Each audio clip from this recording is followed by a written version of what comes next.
Bipartisan spending bill that would keep the government funded through March is on the brink of collapse after President-elect Trump and billionaire Elon Musk slammed it as wasteful. Congress now has until Friday night to reach a deal, or millions of federal workers will go into the holidays without a paycheck. ABC's Christian Cordero has details.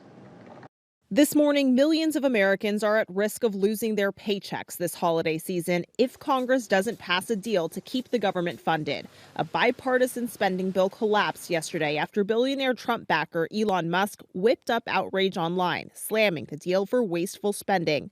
President-elect Trump then issued a scathing statement ordering Republicans not support the bill. House Speaker Mike Johnson declined to answer questions after meeting with Vice President-elect J.D. Vance overnight.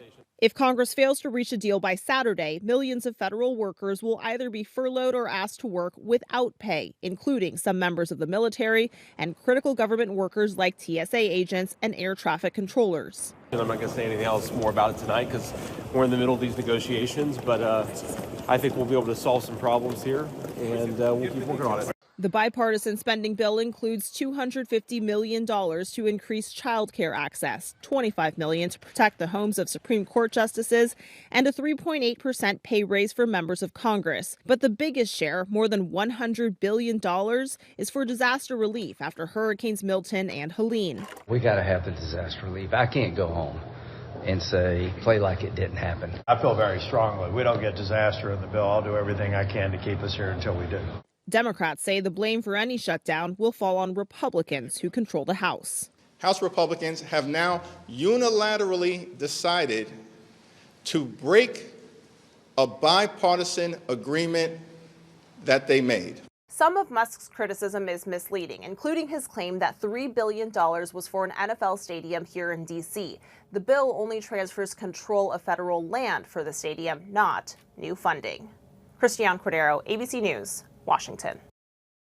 Federal Reserve Chair Jerome Powell has announced another interest rate cut by 1/4 percentage point.